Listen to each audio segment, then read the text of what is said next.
আমার আল্লাহ জাহান্নামে তো ভয়ঙ্কর কইরা বানাইছে, ওই জাহান্নামের আগুন এত ভয়ঙ্কর হবে, ওই আগুন আমি সহ্য করতে পারবো না, ওই আগুন আমি সহ্য করতে পারবো না। ও মুসা, তুমি কোথায় যাচ্ছ? মুসা নবী ডাক দিয়ে বলেন, পাথর, তুমি তো একটা পাথর, তুমি জান্নাতে গেলেই কি হবে, জাহান্নামে গেলেই কি হবে? পাথর ডাক দিয়ে বলে, নবী গো, ও মায়ার নবী, আমি জাহান্নামে গেলে আমার আল্লাহ কোরআনের মধ্যে বলেছে, হাদিসের মধ্যে বলেছে, নবীদের মুখ থেকে শুনেছি জাহান্নাম এত ভয়ঙ্কর যে জাহান্নাম দুনিয়ার জাহান্নামের আগুন থেকে 70 গুণ বেশি পাওয়ারিং হবে। মুসা নবী বলে, পাথর, তুমি তো একটা পাথর, তুমি জাহান্নামে গেলেই কি হবো, জান্নাতে গেলেই কি হবো? পাথর বলে, মুসা রে, আমার জাহান্নাম অনেক ভয় লাগে, তুমি কোথায় যাচ্ছেন? মুসা নবীকে পাথর বলতেছে, আপনি কোথায় যাচ্ছেন? মুসা নবী বলে, তোর পাহাড়ে যাচ্ছে আল্লাহর সঙ্গে কথা বলার জন্য। প্রথম পাথরের সঙ্গে দেখা, হাঁটতে হাঁটতে আরেকটু সামনে গেল, হাঁটতে হাঁটতে যখন আরেকটু সামনে গেল, সামনে যাওয়ার পরে একটা বৃদ্ধ মহিলার সঙ্গে দেখা। কি মহিলা? বৃদ্ধ একটা মহিলার সঙ্গে দেখা, যেই মহিলার ঘরের মধ্যে জানলা নাই, দরজা নাই, একটা দরজা। মেঘ আসলে, বৃষ্টি আসলে বৃষ্টি উপর দিয়ে পড়ে। মুসা নবীকে বলে, ও মুসা, আপনি কোথায় যাচ্ছেন? মুসা নবী বলে, আমি আল্লাহর সঙ্গে কথা বলার জন্য যাচ্ছি। এ মুসা,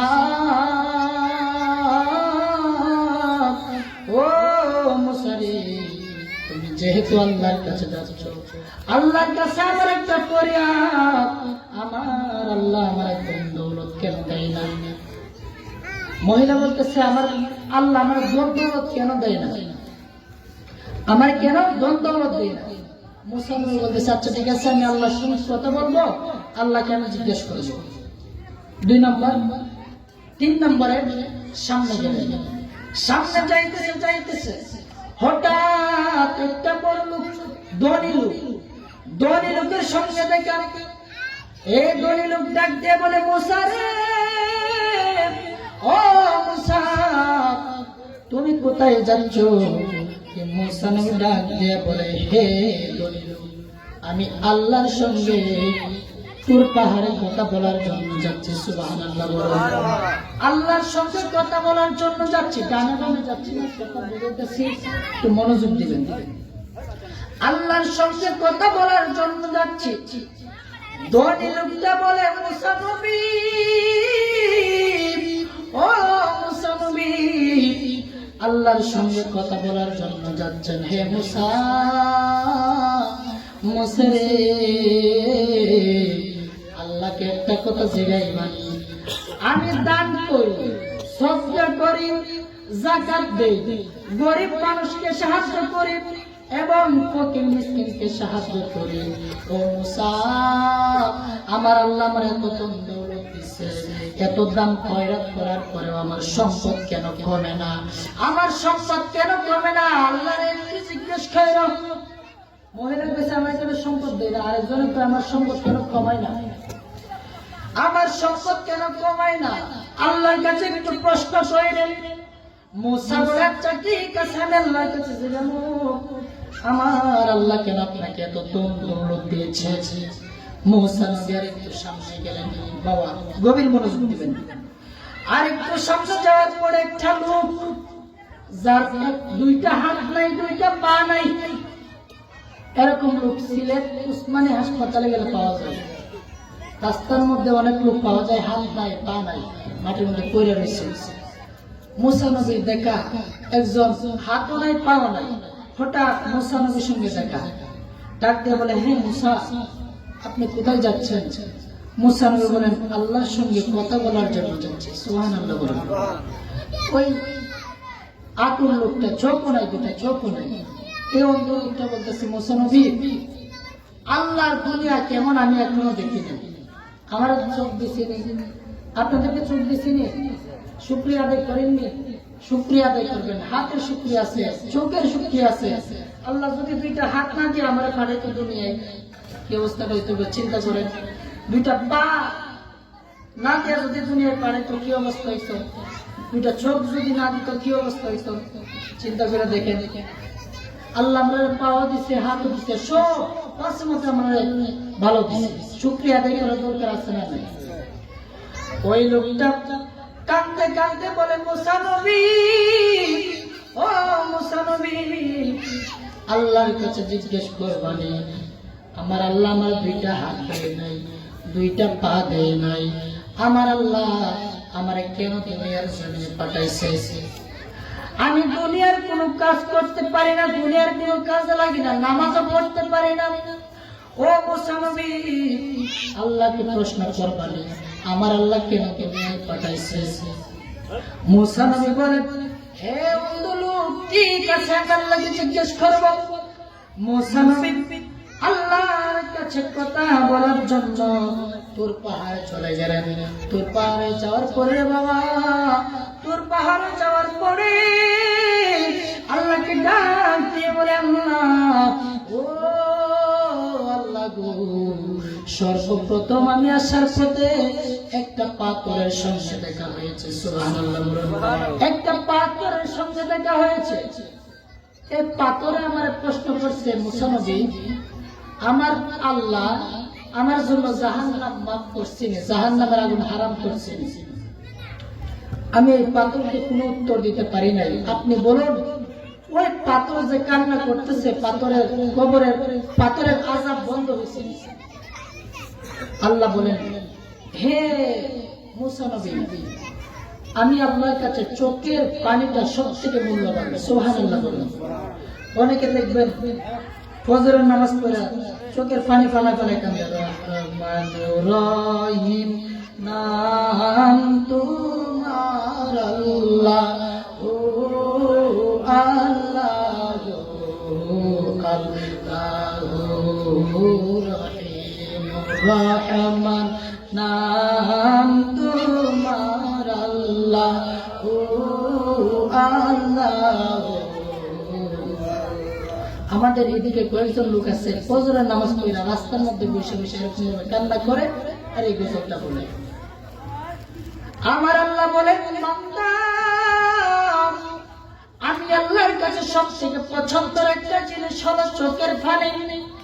জাহান্নাম 70 বার, জাহান্নাম দৈনিক 70 বার আল্লাহকে ডাক দিয়ে বলে, আল্লাহ, ও আল্লাহ, আমি জাহান্নামের মধ্যে যাই যাব না কেন, তোমার আশিকের চোখের পানি, তোমার বান্দার চোখের পানি আমি জাহান্নামের মধ্যে দিও না। তোমার বান্দার চোখের পানি যদি, এক ফোঁটা চোখের পানি যদি আমি জাহান্নামের মধ্যে পড়ে, আমি জাহান্নামের বাহাদুরি পানি হইয়া যাইব। আশিকের এক ফোঁটা চোখের পানি যদি জাহান্নামের মধ্যে পড়ে, জাহান্নামের আগুন একবারে নিভে যাবে। সুবহানাল্লাহ। ওই পাথরে কান্না করে, আল্লাহ, ওই পাথরের আযাব মাফ করছেন। আমার আল্লাহ বলেন, মুসা, আমি আল্লাহর কাছে চোখের পানিটা খুবই গুরুত্বপূর্ণ কবিতা। ওই পাথরকে যাওয়ার সময় বইলা দিও, ওই পাথরের আযাব আমি আল্লাহ চোখের পানির কারণে বন্ধ করে দিছি। যাইরে পাখি দিয়া সোনার চিন্তিত, যাই পাখি দিয়া, ও আদম রে, পাখি দরিয়া গেছে তারি, দন্ত আছে গোটা ছাড়ি, সমুদ্রারি গিয়াছে তরিয়া, ও আদম রে, পাখি দরিয়া গেছে তারি, দন্ত তোমাছে গোটা চরি সমঞ্জারে গিয়াছে করিয়ার সোনার জিন্দগি তোর যাই ফাঁকি দিয়া ও আদম রে কামিনীর ওই ফুলেতে কাল ঘুমেতে রইলি তুই সারা নিশি কাটালি তুই ঘুমায়া ঘুমায়া ও আদম রে কামিনীর ওই ফুলেতে কাল ঘুমেতে রইলি তুই সারা নিশি কাটালি তুই ঘুমায়া ঘুমায়া রে সোনার জিন্দগি তোর যাই ফাঁকি দিয়া জোরে কি আল্লাহু আকবার বলবেন না দাড়ি পেকে গেছে দাঁতও একটা লড়ে পড়ে গেছে এরকম মুরগি আছে না নাই দেখবেন এরকম মুরগিরাই নামাজে যায় একটা তারিখ পেকে গেল মানে আপনার মরণ আপনাকে সিগন্যাল দিচ্ছে দাড়ি একটা পেকে গেছে বাজান আপনার মরণে আপনাকে সিগন্যাল দিচ্ছে বুঝতে হবে আমার মেয়ে বলে বাবা জানের দাড়ি পেকেছে আমার ছেলে বলে বাবা তোমার চুল পেকেছে আমি বলি আমার মরার চিঠি এসেছে একটা তারিখ পেকে গেল মানে মরণ আপনাকে সিগন্যাল দিচ্ছে চলে আসতে হবে খবর আপনাকে বলে চলে আসতে হবে দেরি নাই চুল একটা পাইকে গেল মানে মরণ আপনার সিগন্যাল দিচ্ছে আজরাইল অতি শীঘ্রই আপনার সামনে হাজির হয়ে যাইব পাথরের কান্নার কারণে আযাব পাক দুই নম্বরে দেখা হয়েছিল একজন বৃদ্ধা মহিলার সঙ্গে বৃদ্ধা মহিলা কি বলছিল বৃদ্ধা মহিলা বলছিল হে মুসা নবী আমার আল্লাহর জিগাই মানি আমার আল্লাহ আমার কেন দণ্ড দেয় না হে আল্লাহ ওই মহিলাটা আমার জিজ্ঞেস করছিল হে মুসা নবী আল্লাহর জিগাই মানি আমার আল্লাহ কেন আমরা দণ্ড দেই না আল্লাহ ডাক দিয়ে বলে মুসা ও মুসা আমার আল্লাহ আমি আল্লাহ কেন ওই মহিলারে কেন দণ্ড দেই না জানি কারণ হলো ওই মহিলা দিলে ওই মহিলার মনে আমি আল্লাহর শুকরিয়া নাই আল্লাহ আপনারে এই জন্মের মধ্যে কাঁঠাল গাছ আছে কাঁঠাল গাছ আম গাছ আছে এখন এই বছর আপনার কাঁঠাল গাছের মধ্যে 10টা কাঁঠাল আসছে 10টা কাঁঠাল আসছে আল্লাহর কাছে শুকরিয়া যদি আদায় করেন আলহামদুলিল্লাহ আল্লাহ যা দিছ বেশি বেশি আল্লাহ বলেন আমার কাছে শুকরিয়া আদায় করলে আমি এর থেকে আরো দ্বিগুণ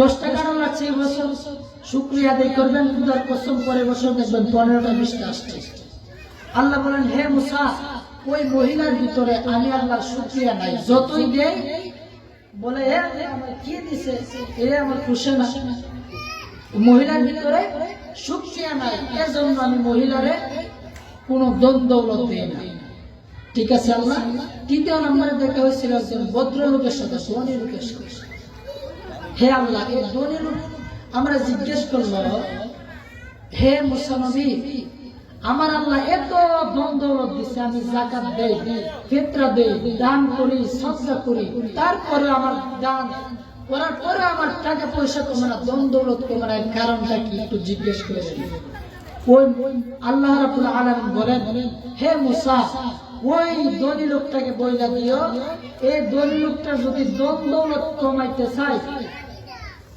দান দান করে বন্ধ করে ফিতরা দেওয়ার জন্য বন্ধ করে যাকাত দেওয়ার জন্য বন্ধ করে দান সদকার জন্য বন্ধ করে যে দান সদকা বন্ধ করে দিব যাকাত দেওয়া বন্ধ করে দিব আমি আল্লাহর এমনি এক দৌলত খাইরা নেই হে মুসা নবী ওই ধনী লোকটাকে বইলা দিয়ে যদি এর সম্পদ কমাইতেই চায় তাইলে আমি আল্লাহর রাস্তায় দান করার জন্য বন্ধ করে দিই। আচ্ছা ঠিক আছে। চতুর্থ নম্বরে দেখা হয়েছিল একজন লোকের সাথে, এমন একজন লোক যার দুইটা হাত নাই, দুইটা পাও নাই, হে আল্লাহ দুইটা ছোট্ট নাই, এই লোকটারে কেল্লা দুনিয়ায় পাঠাইছেন। লোকটা কাঁদতে কাঁদতে কইতেছে, হে মুসা, আমারে যে আমার আল্লাহ দুনিয়ায় পাঠাইছেন, দুনিয়ার কোনো কাজে নাই। বৃষ্টি আসলে এই জায়গায় আমি ভিজতে হয়, আবার রোদ আসলে এই জায়গায় আমার শুকাইতে হয়, আমি জায়গা থেকে লড়তে পারি না। কেউ যদি আমার নিজের ইচ্ছাতে খাওয়ায় তাহলে আমি খাইতে পারি, কেউ যদি না খাওয়ায় আমি সারাদিন উপবাস থাকি। হে আল্লাহ, ওই লোকটারে কেল্লাকে দুনিয়ায় পাঠাইছেন, কি কাজের জন্য পাঠাইছেন? আল্লাহ রাব্বুল আলামিন ডাক দিয়ে বলেন, হে মুসা, যাওয়ার সময় লোকটারে বইলা দিও, এই লোকটার আমি আল্লাহ পাঠাইছি জাহান্নামের বড় একটা ছিদ্রি আছে। কি আছে? জাহান্নামের বড় একটা ছিদ্রি আছে, এই ছিদ্রিটা কাটার জন্য, এই ছিদ্রিটা বন্ধ করার জন্য এই লোকটারে বানাইছে। সুবহানাল্লাহ বলবেন না? কেউ যদি আপনারে আমার হে নাইম রে, আমার আল্লাহ তোরে দুনিয়ায় বানাইছে জাহান্নামের লাকড়ি হিসেবে বা জাহান্নামের যে কোনো একটা কাজের লেগে, আমার কি আর উস থাকবো? আপনারা যদি কয় আপনার কি উস থাকবো? পাগল হয়ে যাবে। মুসা নবী যাওয়ার পথে ওই প্রথমেই এই ল্যাংড়া লোক কাতর লোকটা শুনে যায়। কাতর লোকটা বলে, হে মুসা, আমার আল্লাহরে জিজ্ঞেস করছিলেন যে আমার কেল্লাকে দুনিয়ায় পাঠাইছে? মুসা নবী বলে, হ্যাঁ, তোমার দুনিয়ায় পাঠাইছে আমার আল্লাহ জাহান্নামের মধ্যে, জাহান্নামের একটা ছিদ্র বানাইছে, এই ছিদ্রটাকে কাটার জন্য তোমার দুনিয়ায় পাঠাইছে। সুবহানাল্লাহ। ওই লোকটা তো একটা লাভ পাইয়া বলতেছে, আলহামদুলিল্লাহ আলহামদুলিল্লাহ। মুসা নবী কইছে জাহান্নামের ছিদ্র কাটার লাগিয়া, এই লোকটা আলহামদুলিল্লাহ বলে চিৎকার মেরে দিচ্ছে। মুসা নবী বলেন, তোমার জাহান্নামের লাগিয়া, জান্নাতের লাগিয়া না। ওই লোকটা বলে, হে মুসা, আমার আল্লাহ জাহান্নাম ও জান্নাত একটা কাজের লাগে তো আমার পাঠাইছে, যে কোনো একটা কাজ করাইবো তো আমার দিয়া। এই লোকটা শুকরিয়া আদায় করছে। যাওয়ার পথে আবার দেখা হলো ধনী লোকের সাথে। ধনী লোকে বলে, হে মুসা, আল্লাহর জিজ্ঞাসিলাম আমার আল্লাহ কেন আমার দুনিয়ায় পাঠাইছে, কেন আমার ধন দৌলত এত বাড়াইতেছে, আমার কেন কমাই দেয় না? এই লোকটা বলে, এই মুসা নবী বলে, হে মুসা, তোমার ধন দৌলত যদি কমাইতে চাও তাহলে আল্লাহর রাস্তায় দান করা, সদকা দেওয়া, যাকাত দেওয়া বন্ধ করে দাও। এই লোকটাকে লাভ মারে কই, খোদার কসম, যদি যাকাত দেওয়া, দান করা বন্ধ করে দিতে হয়, আমার সম্পদ আরো হোক, সমস্যা নাই, যত দিবান হোক আল্লাহর দরবারে আমি আল্লাহর রাস্তা দান করে দিব। আমারও যদি কইতো, এরকম কিছু লোক আছে দেখবেন, যদি কইতো, হে ইমুক, আমার আল্লাহ কইছে তোমার দান সদকা দেওয়া বন্ধ করে দিতে, একটা লাভ মারে হলো আলহামদুলিল্লাহ, জন্মের বাচ্চাটা যাচ্ছে। আল্লাহ রাস্তা অনেক টাকা দিতে গেলে ফটকালি, টাকা তোও দেই না, টাকা তোও দিতে চাই না, যাকাত দেই না। আপনার সম্পদের জাকাত আছে একটা, এই জাকাতটা যদি না দেন, এই জাকাত, এই যে আপনার সম্পদ আছে দুনিয়ায়, এই সম্পদগুলো বিশাল বড় একটা অজগর সাপ।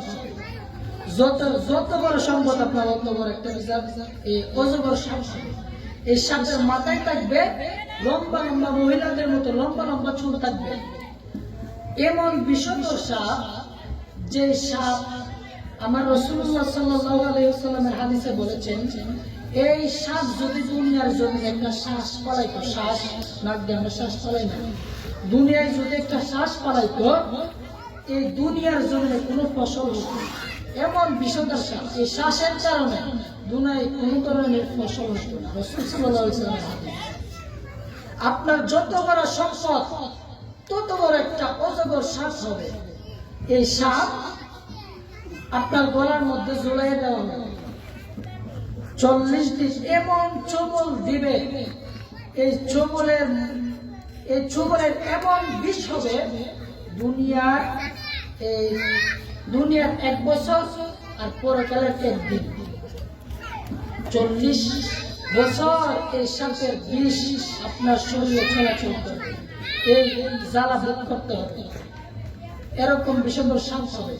যাদের সম্পদ আছে বাজার, অনুরোধ করে দেওয়া যায় আমি আপনাদের সম্পদের যাকাত দেব, দান সদকা করব। মুসা নবী এই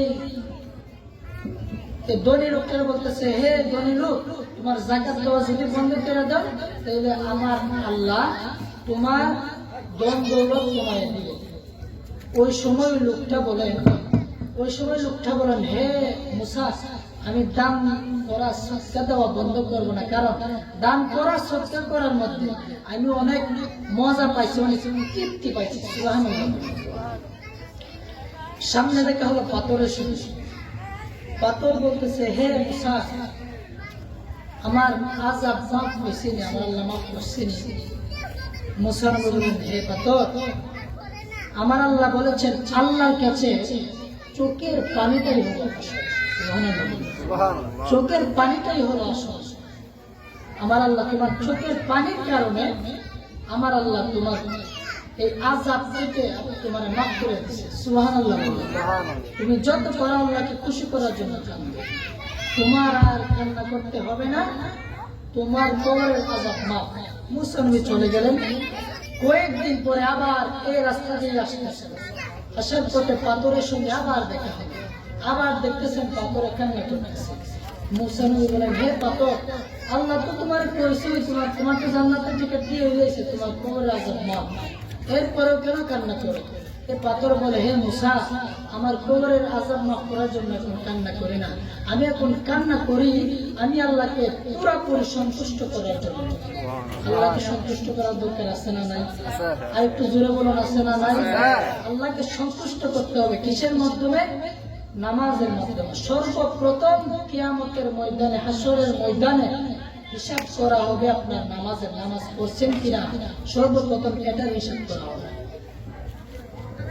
নামাজ পড়ছেন কি? আল্লাহ প্রতিদিন 24 ঘন্টা দিয়েছেন, একদিনে 24 ঘন্টা দিছে না, 24 ঘন্টার মধ্যে 5 ওয়াক্ত নামাজ। এক ওয়াক্ত নামাজ পড়তে লাগে ধরেন 20 মিনিট, এক ওয়াক্ত নামাজ পড়তে 20 মিনিট লাগে। 5 ওয়াক্ত নামাজ পড়তে কত মিনিট লাগবে? 1.5 ঘন্টা সারাদিন, 1.5 ঘন্টা। 24 ঘন্টার মধ্যে আপনি 1.5 ঘন্টা আল্লাহ দিতে পারতেন।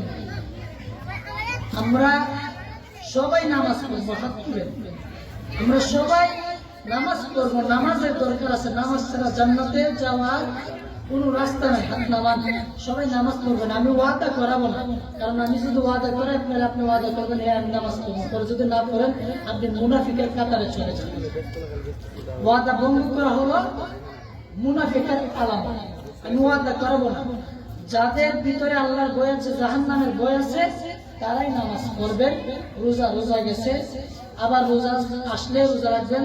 দান সদকা বেশি বেশি করবেন। আল্লাহকে যদি রাজি খুশি করতে চান, আপনার কাছে আমি একটা অনুরোধ করে দেওয়া যায় বাজান, যুবকদেরকে বলি, আমি গতকাল নোয়াপাড়া গেছি, বাজারের মধ্যে দেখতেছি ঈদের নামাজ পড়ে নোয়াপাড়া বাজার গেছি। আমি বাজারের মধ্যে গেলাম, হঠাৎ দেখি একটা বৃদ্ধ, ওনার থেকে আর বৃদ্ধ হবে, লোকটা হবে, ছেলেটা হবে প্রায় 22 বছর, বাবার একটা থাপ্পড় মারছে। নাউজুবিল্লাহ বলবেন না? আমার চোখ দিয়ে জোর জোর করে পানি পড়ে গেছে। পরে আমি জিজ্ঞেস করলাম, এই বৃদ্ধ লোকটা যে থাপ্পড় দিলেন উনি আপনার কি হয়? হুজুর আপনার কইতেই বল। আচ্ছা ঠিক আছে, আপনারা কইতেই বল। মুরব্বী জিজ্ঞেস করলাম, হুজুর বৃদ্ধ লোকটা পাঞ্জাবি করে মনে করছে হুজুর। জিজ্ঞেস করলাম, হ্যাঁ হুজুর, ওই ছেলেটা আপনার কি হয়? বাবারে লজ্জার কথা কি বলবো, ওই কুলাঙ্গারটা আমার সন্তান। আপনার সন্তান আপনার কেন তাপ করতেছে? বলে আমার ছেলে আমার কাছে মোবাইল চাইছিল, মোবাইল দেওয়ার মতো। বৃদ্ধ লোক কাজও করতে পারে না, কিচ্ছু না। আর বাবা ওই বৃদ্ধ লোক কাজও করতে পারে না, কিচ্ছু না, আমার হাতে টাকাও নাই। আমার ছেলে কেনা কি আমি আইফোন কিনা 1.5 লাখ দিয়ে। আইফোনের দাম কত? 1.5 লাখ। 1.5 লাখ দিয়ে আইফোন কিনা দেনা দিকা। এই হাজার হাজার মানুষ সামনে সাপ্পুর মারছে বাবা। আমি যুবকদের হাতে পায়ে ধরে বলবো, হে যুবক ভাইয়েরা, আপনাদের পায়ে ধরে বলি, বাবা আছে মনে করেন গোটা বৃক্ষটা আপনার সামনে আছে, বাবা আছে, কোন বিপদ দুনিয়ার জন্য আপনাকে দাওয়াত করতে পারবে না। আসসালামু আলাইকুম মামা, ভালো আছেন নি?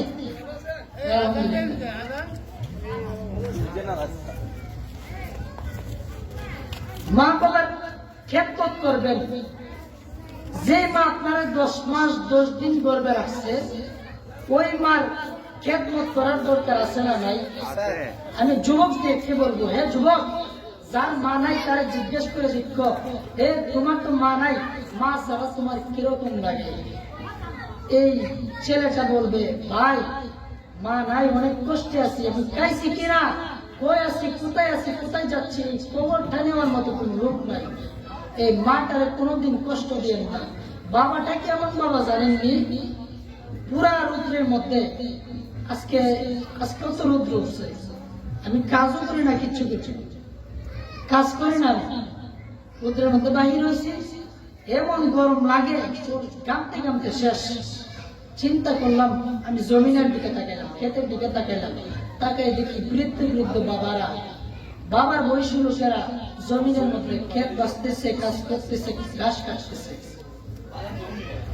তোমার বাবা 300 টাকা রোজে কামলা দিয়া তোমার ফাইলে বড় করছে, তারপর দেবার লাগে, আইফোনের লাগে, এই দিনটা দেখার লাগে তোমার বড় করছে।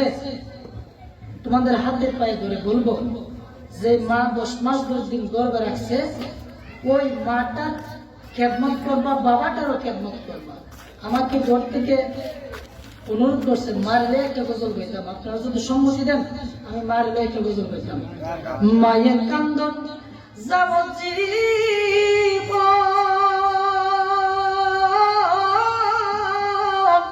2-4 মাস বনের কান্দন রে,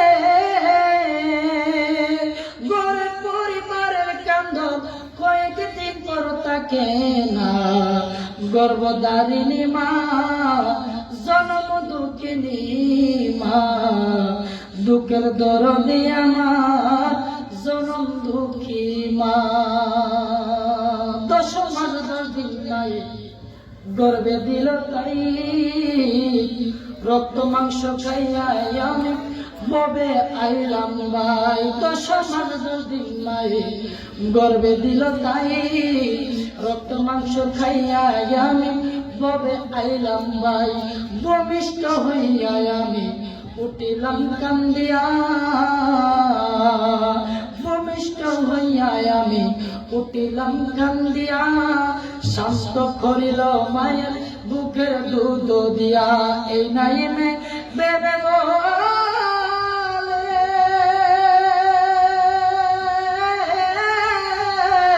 জান্নাত মায়ের পায়ের তলে গো, দেখি বুখারী হাদিস স্কুলে করছে নবী ঘোষণা। গর্ভধারিণী মা, জনম দুঃখিনী মা, দুঃখের দরদি আমার জনম দুঃখী মা। 10 মাস 10 দিন মায়ে গর্ভে দিল তাই, রক্ত মাংস খাইয়া আমি ববে আইলাম ভাই। একটা আপনি স্বামী হইয়া আপনার স্ত্রীকে জিজ্ঞেস করেন, একটা সন্তান যখন পেটের মধ্যে 10 মাস 10 দিন থাকে, একটা সন্তান যখন 10 মাস 10 দিন পেটের মধ্যে থাকে, আপনার স্ত্রীকে জিজ্ঞেস করে দেখেন, হে স্ত্রী, তখন তোমার অনুভূতিটা কিরকম হয়, তোমার কিরকম লাগে? মা ডাক দিয়ে বলে, আমি আমার আম্মারে জিজ্ঞেস করছিলাম, আম্মা আমি যখন 10 মাস 10 দিন আপনার গর্ভের মধ্যে আসিলাম, আপনার কিরকম লাগছিল? আমার আম্মা বলে, পুত্রে শুধু আমি না, প্রত্যেক মার কাছে একটা এই প্রশ্নটা যদি করো, একটা উত্তর দিবে। রাতের বেলা যখন ঘুমাইতে যায়, ঘুমানোর সময় আমার যখন চোখটা ঘুমে ঘুমে ঘুম ভাব চোখটা লেগে যায়, হঠাৎ করে পেটের মধ্যে তুমি এমন ভাবে একটা নড়াচড়া দিয়ে উঠো, আমি পেটের ব্যথার কারণে কান্না শুরু করে দেয়, আমি আর ঘুমাইতে পারি না। আমি যখন খাবারের মধ্যে বসি, খাবারের মধ্যে বসার পরে তুমি ছেলে, তুমি সন্তান পেটের মধ্যে দেখা এমন একটা লাথি মারো, আমি মার খাইতে পারি না, আমি মা মুখের মধ্যে খাবার দিতে পারি না, আমি মা ভাত খাইতে পারি না, পেটের ব্যথার কারণে, পেটের ব্যথার কারণে কিচ্ছু করতে পারি না। আমি 10 মাস 10 দিন তোমার যে গরিবে রাখছে আমার অনেক কষ্ট হয়েছে, ঠিক মতো ঘুমাইতে পারি নাই, ঠিক মতো খাইতে পারি নাই।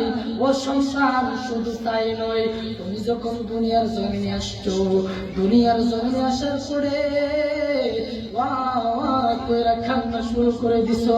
তুমি যখন ওয়া ওয়া কইরা কান্না শুরু করে দিছো, আমি মা তোমার আমার বুকের দুধ দিয়ে তোমার কান্না ঠান্ডা করছি, তোমার 2 বছর বুকের দুধ পান করাইছি, বড় করছি, লালন পালন করছি, 2টা বছর তোমার কষ্ট করছি, তোমার পায়খানা পরিষ্কার করছি, তোমার প্রস্রাব পরিষ্কার করছি। শীতের বেলা যখন ঘুমাই তুমি ডান দিকে যখন ঘুমাও, ডান দিকে যখন প্রস্রাব করে বিছানাটা তুমি ভিজায় ফেলাও, পায়খানা করে যখন ডান পাশটারে তুমি ভিজায় ফেলাও, তোমার আমি বাম পাশের মধ্যে আনি, বাম পাশে আনার পরে যখন বাম পাশেও তুমি প্রস্রাব করে দাও, পায়খানা করে দাও, পায়খানা করে প্রস্রাব করা গুলো আমি পরিষ্কার করে আমার বুকের উপরে রাখি। ডানেও জায়গা নাই, বামেও জায়গা নাই, দুনো সাইডে ভিজা, আমি মা বুকের উপরে তোমার রাইকা ঘুমাই। কেমন ঘুমাই জানি, তুমি যখন একটা লাড়া দেও ওই সময় আমার চোখটা কইলা যায়। একটা মা, একটা সন্তান, একটা সন্তান মাকে প্রশ্ন করছিল, হে মা, আপনি আমার ছোট থেকে বড় করছেন, আমি এর বিনিময়ে আপনারা কিছু দিতে চাইছি। মা চোখের পানি ছাইরা ছাড়ে কই, ফুক তোমার যে পালছে আমার বিনিময় দিবা, ঠিক আছে, তবে আমার একটা কাজ করতে হবে। একটা ডিম, এই ডিমটা তোমার কাছে রাখো, বুকের উপরে ডিমটা রেখে রাতের বেলা তুমি ঘুমাইবা, বুকের উপরে ডিমটা রেখে তুমি ঘুমাইবা, তারপরে সকালে উঠে এই ডিমটা আমার কাছে জমা দিবা। দেখেন, মা একটা ডিম দিচ্ছে পরিষ্কার করার জন্য, সন্তান বলছে আমার যেহেতু বড় করছেন পাইলা, আমি এর বিনিময়ে আপনারা দিতে চাই, বিনিময়ে আপনি কি চান? মা একটা ডিম দিয়ে বলতেছে, হে সন্তান, তুমি এই ডিমটা সকালবেলা আমার ফেরত দিও। সন্তান বুকের উপর রাখে ঘুমাইছে, ডিমটা ফেরত দিছে, ডিমটা তোলে ভেঙে গেছে। সকালে উঠছে, মা বলে, হে সন্তান, আমার ডিমটা কই, আমার ডিমটা কোথায়? তখন সন্তান বলে, মা ঘুমাইছিলাম, এই করে ফিরাইছি, ডিমটা তোলে ফিরে ভেঙে গেছে। সন্তান, তুমি একটা ডিম সারাটা রাত্র জায়গা একটা ডিমকে তুমি পাহারা দিতে পারো নাই, আমি তোমার 1 মাস না 2 মাস না, কোনো সন্তানকে 6 মাস 7 মাস, আবার কোনো সন্তানকে 4 মাসও রাত মা ঘুমাইতে পারে না, ডান দিকে প্রস্রাব করে দিচ্ছেন, বাম দিকে প্রস্রাব করে দিচ্ছেন, বুকের উপর রাখছে, আপনি একটু নাড়া দিলে চোখটা খুলে যায়, ঠিক মতো ঘুমাইতেও পারে না। আমার আম্মা, আমার খালাম্মা কইতে পারতো, এটা আমার আম্মার নানা বাড়ি, এই বাড়িটা আমার আম্মার নানা বাড়ি। অনেকে আমার চিনে, অনেকে পরিচয় দিল, অনেকে আমার মামা লাগবে, অনেক ভাই, মামতর ভাই। আমার আম্মা কি যেন বুঝেছিলাম, বুঝে পাইছি। হ্যাঁ, আমার আম্মা, আমি জন্মের পর থেকে 6 মাস যাবত কান্না করছি, রাত্রেও দিনেও কান্না করছি, রাত্রেও কান্না করছি, দিনেও কান্না করছি, লাগাতারে 6 মাস কান্না করছি। আমার কান্নার আওয়াজে আমার আম্মা পাগল হয়ে গেছিল। আমার আম্মা আমার এই 6 মাস কান্না করে না, পাগল হয়ে গেছিল। অনেক ডাক্তার কবিরাজ দেখে ভালো করছে। একটা সন্তানকে বড় করতে চাইয়া সব থেকে বেশি কষ্ট হলো একটা মায়ের। বাবার কষ্ট আছে, বাবার কষ্ট আছে, কিন্তু সব থেকে বেশি কষ্ট হলো একটা মায়ের। মাটারে কেউ কষ্ট দেয় না। 10 মাস 10 দিন মায়ের গর্বে দিল তাই, রক্ত মাংস খাইয়া আমি ববে আইলাম ভাই, ভূমিষ্ঠ হইয়া আমি উঠিলাম কান্দিয়া, শান্ত করিল মায়ের বুকের দুধ দিয়া। এই নাইমে প্রেমে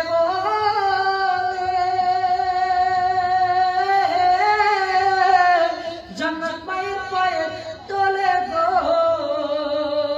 দেখ বুকারি হাদিস স্কুলে করছে নবী ঘোষণা, বুকের দরদি মা, জনম দুঃখিনী মা, গর্ভধারিণী আমার জনম দুঃখী মা।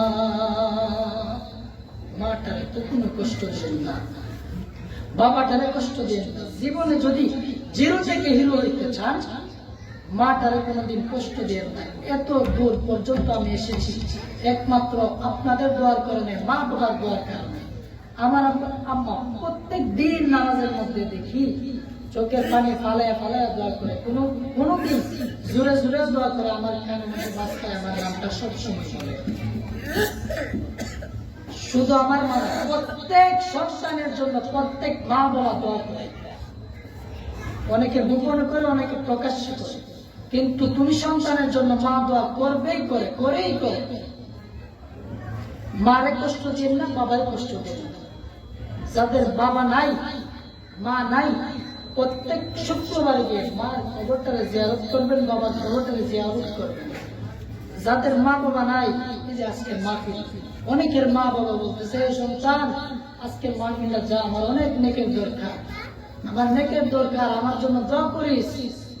অনেকে ঘরের মধ্যে বসে আছেন, যাদের মা বাবা নাই, হাতের মধ্যে ধরে বলবো এসএমএস করে। আমি তো ছাত্র মানুষ, কি বলবো আর কি বলছি, কি বুঝাইতে পারছি নিজেও জানি না। আমি আপনাদের কাছ থেকে মূলত দোয়া নেওয়ার জন্য আসছি। এছাড়া প্রত্যেকে আলেমগণ উঠবেন, বড় বড় হুজুররা উঠবেন, ওনাদের আলোচনা শুনবেন, নসিহত শুনবেন, অনেক ভালো লাগবে। মা বাবার জন্য দোয়া করবেন, মা বাবার জন্য কিছু করে দোয়া করবেন, মা বাবা আপনাদের জন্য দোয়া করবেন। সকলে আমার জন্য দোয়া করবেন, আমিও আপনাদের জন্য দোয়া করব। আজান কয়টা দেয়? 45। আচ্ছা, আমরা সবাই একটু জিকির করি। আল্লাহ আল্লাহ আল্লাহ আল্লাহ আল্লাহ।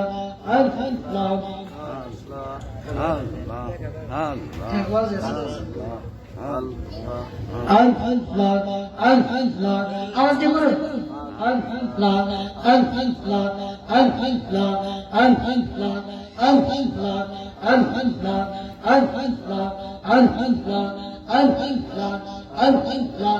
লা ইলাহা ইল্লাল্লাহু মুহাম্মাদুর রাসূল। আখিরাত পার হবি তুই সিরাতের ফুল। মাশাআল্লাহ আল্লাহ আল্লাহ আল্লাহ আল্লাহ আল্লাহ। আখিরাত পার হবি তুই সিরাতের ফুল। মাশাআল্লাহ আল্লাহ আল্লাহ। 30,000 বছর লাগবে ফুল সিরাত পারি দিতে। মাশাআল্লাহ সেই দিন তোমায় কে তোরাবে, সেই দিন তোমায় কে তোরাবে মুহাম্মদ রাসূল। আখিরাত পার হবি তুই ফুল সিরাতের ফুল। মাশাআল্লাহ আল্লাহ আল্লাহ আল্লাহ আল্লাহ। আল্লাহ যেদিন কাহার হবে জজরা জজরা হিসাব নিবে। মাশাআল্লাহ সেই দিন তোমায় কে তোরাবে, সেই দিন তোমায় কে তোরাবে মুহাম্মদ রাসূল। আখিরাত পার হবি ফুল সিরাতের ফুল। মাশাআল্লাহ আল্লাহ আল্লাহ আল্লাহ আল্লাহ আল্লাহ আল্লাহ আল্লাহ। লা ইলাহা ইল্লাল্লাহু মুহাম্মাদুর রাসূল। আখিরাত পার হবি তুই ফুল সিরাতের ফুল। মাশাআল্লাহ আল্লাহ আল্লাহ আল্লাহ আল্লাহ আল্লাহ আল্লাহ আল্লাহ আল্লাহ। لا إله إلا الله محمد رسول الله صلى الله عليه وسلم.